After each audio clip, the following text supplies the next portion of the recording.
यह कहानी एक ऐसे इंसान की है जो अपनी मेहनत और लगन के बलबूते एक भिक्षा मांगने वाले से करोड़पति बन गया। जहाँ कभी वह घर घर जाकर भिक्षा मांगा करता था, आज न केवल उसकी कंपनी का टर्नओवर 30 करोड़ रुपये है, बल्कि उसकी कंपनी की वजह से 150 अन्य घरों में भी चूल्हा जलता है। हम बात कर रहे हैं रेणुका आराध्य की, जिनकी उम्र अब 50 वर्ष की हो गई है। उनकी जिंदगी की शुरुआत बेंगलुरु के निकट अनेकाल तालुक के गोपासांद्र गांव में हुई।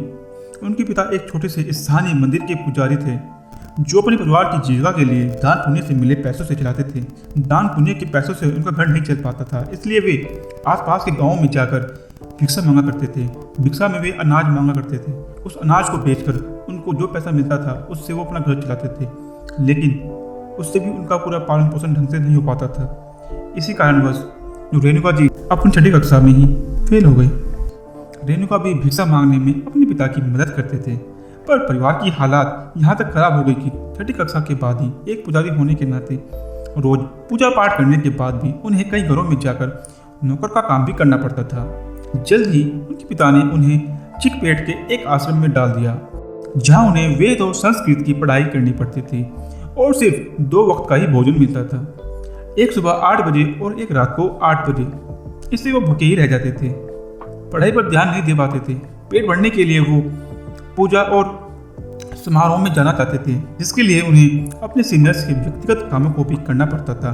इसका परिणाम ये निकला कि वे 10वीं की परीक्षा में फेल हो गए। फिर उनके पिता के देहांत के बाद बड़े भाई के घर छोड़ देने से अपनी माँ और बहन की जिम्मेदारी उनके कंधों पर आ गई, पर उन्होंने यह दिखा दिया कि मुसीबत की घड़ी में भी वे अपनी जिम्मेदारियों से मुंह नहीं मोड़ते, और इसी के साथ वे निकल पड़े आजीविका कमाने की एक बहुत लंबी लड़ाई पर। इसमें उन्हें कई मुसीबतों का सामना करना पड़ा, अपनी निराशाओं से जूझना पड़ा और धक्के पर धक्के खाने पड़े। इस राह पर न जाने उन्हें कैसे कैसे काम करने पड़े, जैसे प्लास्टिक बनाने के कारखाने में और श्याम सुंदर ट्रेडिंग कंपनी में एक मजदूर की हैसियत से सिर्फ 600 रुपये के लिए, एक सिक्योरिटी गार्ड के रूप में सिर्फ 15 रुपये प्रति पेड़ के लिए, नारियल के पेड़ पर चढ़ने वाले एक मालिक के रूप में। उन्होंने न जाने कितने काम किए, पर उनकी कुछ बेहतर कर गुजरने की ललक ने कभी उनका साथ नहीं छोड़ा, और इसलिए उन्होंने कई बार कुछ खुद का करने का भी सोचा। एक बार उन्होंने घर घर जाकर बैगों और सूटकेस के कवर सिलने का काम किया, लेकिन जिसमें उन्हें 30,000 रुपयों का घाटा हुआ। उनके जीवन ने तब जाकर एक करवट ली जब उन्होंने सब कुछ छोड़कर एक ड्राइवर बनने का फैसला लिया, पर उनके पास ड्राइवरी सीखने के भी पैसे नहीं थे।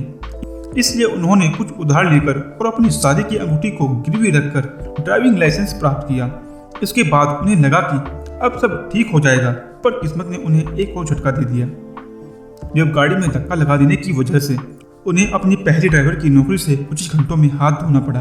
पर एक सज्जन की टैक्सी ऑपरेटर ने उन्हें एक मौका दिया, और बदले में रेणुका ने भी बिना पैसे के ही उनके लिए गाड़ी चलाई, ताकि वो खुद को साबित कर सके। वे दिन भर काम करते थे और रात रात भर जाग कर गाड़ी को चलाने का अभ्यास करते थे, उसकी प्रैक्टिस करते थे, ताकि वो अच्छी गाड़ी चला सके। चाहे जो हो जाए, मैं इस बार वापस सिक्योरिटी गार्ड का काम नहीं करूँगा और एक अच्छा ड्राइवर बनकर रहूँगा। जब उन्होंने यह ठान लिया तो वाकई में उन्होंने ये सब करके दिखाया। वो अपने यात्रियों का हमेशा से ही ध्यान रखते थे, जिससे उन पर लोगों का विश्वास जमता गया और ड्राइवर के रूप में उनकी मांग बढ़ती ही गई। वे यात्रियों के अलावा हॉस्पिटल से लाशों को उनके घरों तक भी पहुंचाते थे। वे कहते हैं, लाशों को घर तक पहुंचाने और उसके तुरंत बाद यात्रियों को तीर्थ ले जाने से मुझे एक बहुत बड़ी सीख मिली कि जीवन और मौत एक बहुत लंबी यात्रा के 2 छोर ही होते हैं, और यदि आपको जीवन में सफल होना है तो किसी भी मौके को जाने ना दें। पहले तो वो 4 वर्षों तक एक ट्रैवल कंपनी में काम करते रहे। उसके बाद वे उस ट्रैवल कंपनी को छोड़कर एक दूसरी ट्रैवल कंपनी में गए। उन्हें जहाँ विदेशी यात्रियों को घुमाने का मौका मिला, विदेशी यात्रियों से उन्हें डॉलर में टिप मिलती थी। लगातार 4 वर्षों तक यूं ही टिप अर्जित करते करते और अपनी पत्नी के पीएफ की मदद से उन्होंने कुछ अन्य लोगों के साथ मिलकर सिटी सफारी नाम की एक कंपनी खोली। इस कंपनी में आगे जाकर वे मैनेजर बने। उनकी जगह कोई और होता तो शायद इतने पर ही संतुष्ट हो जाता, पर उन्होंने अपनी सीमाओं को परखने की ठान रखी थी। इसलिए उन्होंने लोन पर एक इंडिका कार ली, जिसके सिर्फ 1.5 वर्ष बाद ही एक कार और ले ली। इन कारों की मदद से उन्होंने 2 वर्षों तक स्पोर्ट सिटी टैक्सी में काम किया, पर उन्होंने सोचा अभी मेरी मंजिल दूर है और मुझे खुद की एक ट्रैवल ट्रांसपोर्ट कंपनी बनानी है। कहते हैं ना कि किस्मत भी हिम्मत वालों का ही साथ देती है। ऐसा ही कुछ रेणुका के साथ भी हुआ। जब उन्हें यह पता चला कि इंडियन सिटी टैक्सी नाम की एक कंपनी बिकने वाली है, सन 2006 में उन्होंने उस कंपनी को 6.5 लाख रुपए में खरीद ली, जिसके लिए उन्हें अपनी सभी कारों को बेचना पड़ा। उन्हीं के शब्दों में एक कहावत है, मैंने अपने जीवन का सबसे बड़ा जोखिम लिया, पर वही जोखिम आज मुझे कहां से कहां लेकर आ गया। उनकी ज़िंदगी का सबसे बड़ा रिस्क आज उनकी ज़िंदगी की सबसे बड़ी सफलता बन गई है। उन्होंने अपनी उस कंपनी का नाम बदलकर प्रवासी कैब्स रख दिया। उनके बाद भी सफलता की ओर आगे बढ़ते गए। सबसे पहले अमेजन इंडिया ने प्रमोशन के लिए रेणुका की कंपनी को चुना। उसके बाद रेणुका जी ने अपनी कंपनी को आगे बढ़ाने में जी जान लगा दिया। धीरे धीरे उनके कई और नामी ग्राहक बन गए, जैसे वॉलमार्ट, अकामाई, जनरल मोटर्स आदि।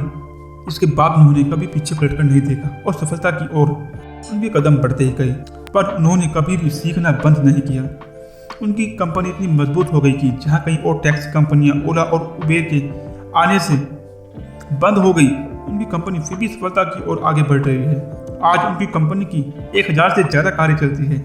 आज वे 3 स्टार्टअप के डायरेक्टर हैं और 3 वर्षों में उनका 100 करोड़ के आंकड़े को छूने की उम्मीद है, जिसके बाद वो IPO की ओर आगे बढ़ेंगे।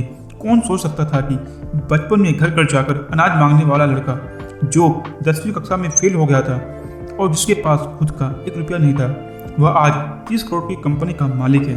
तो दोस्तों, आज आप भी इनकी जो स्टोरी है उससे इंस्पायर हुए होंगे। आपको इनकी कहानी कैसी लगी और आप चाहते हो कि आपको ऐसी मोटिवेशनल और इंस्पिरेशनल वीडियोस आगे मिले, तो आप इस चैनल को सब्सक्राइब कीजिएगा, वीडियो को लाइक कीजिए। Thank you very much.